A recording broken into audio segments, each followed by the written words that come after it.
Kitchen అమ్మమ్మకి తిరిగి స్వాగతం. ఈరోజు మనం చేసుకోబోయే రెసిపీ ఎంతో సులువుగా చేసుకునే చికెన్ ఫ్రై. ఇది అప్పటికప్పుడే చేసుకోవచ్చు, ఎక్కువగా ఉల్లిపాయలు కూడా అవసరం లేదు. ఎలా చేసామో చూద్దురు రండి. ముందుగా అరకిలో చికెను 4-5 సార్లు కడుక్కొని ఒక బేసిన్లో వేసుకోవాలి.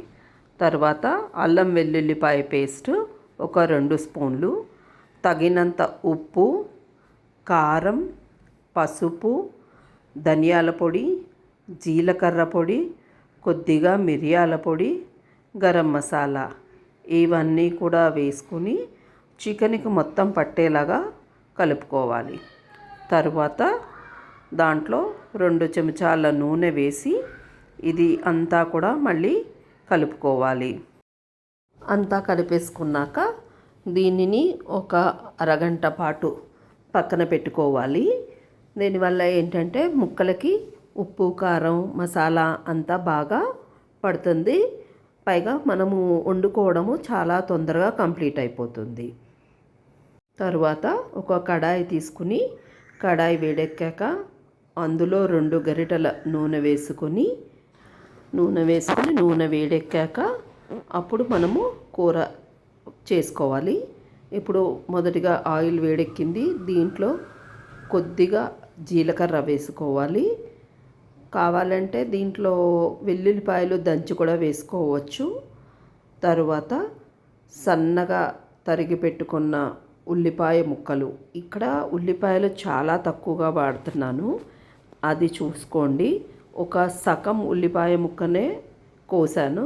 తర్వాత 4 పచ్చిమిరపకాయ ముక్కలు, వాటిని కూడా సన్నగా తరిగి అది కూడా వేసి వేయించుకున్నాను. అలాగే కడిగిన కరివేపాకు కూడా వేసి చక్కగా వేయించుకున్నాను. ఈ ఉల్లిపాయ ముక్కలన్నీ చక్కగా గోల్డెన్ బ్రౌన్ వచ్చేలాగా వేగాలి ఈ విధంగా. తరువాత మ్యారినేట్ చేసిన చికెన్ అంతా ఈ కడాయిలో వేయాలి. ఒక్కొక్కటిగా వేసుకుని మనం తర్వాత కలుపుకోవాలి. మ్యారినేట్ చేసుకునేటప్పుడు మనము ఉప్పు, కారం, గరం మసాలా, ధనియాల పొడి, జీలకర్ర పొడి, అల్లం వెల్లుల్లిపాయ పేస్టు ఇవన్నీ అక్కడ వేసేసాం కాబట్టి మళ్ళీ ఏమీ ఇక్కడ వేయక్కర్లేదు. కావాలంటే వెల్లిపాయ ముక్కలు మట్టుకు సన్నగా తరిగి కూడా వేసుకున్న రుచి చాలా బాగుంటుంది. కాకపోతే నేను ఇక్కడ వేయలేదు. ఇదంతా ఒక 5 నిమిషాల పాటు బాగా మగ్గాక అప్పుడు ఒక 4 చెంచాల పెరుగు, గట్టి పెరుగు, ఇది కొంచెం కమ్మగా ఉండాలి, పుల్లగా ఉంటే వేయకండి. కమ్మటి పెరుగు వేసి అంతా బాగా కలుపుకోవాలి. ఇది ఏంటంటే పెరుగు వేయడం మూలాన మనకి ఈ ఫ్రై అనేది చాలా రుచిగా ఉంటుంది. మసాలా ఘాటు, పెరుగు కమ్మదనము, ఉప్పు, కారం అన్నీ కలిపి ఎంతో మంచి రుచిని అందిస్తాయి. కాబట్టి ఈ విధంగా మీరు కూడా ఒకసారి ట్రై చేసుకోండి.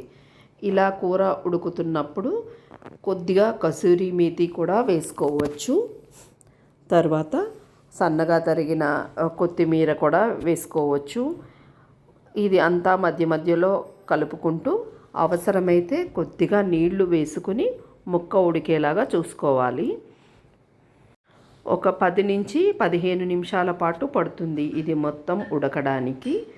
తరువాత మనం ఉప్పు, కారం చూసుకుని ఒకవేళ ఏదన్నా సరిపోకపోతే కొద్దిగా వేసి సరిచూసుకోవాలి, అంతే. మీకు కనుక ఈ రెసిపీ నచ్చినట్టయితే షేర్ చేయండి, లైక్ చేయండి, సబ్స్క్రైబ్ చేయండి.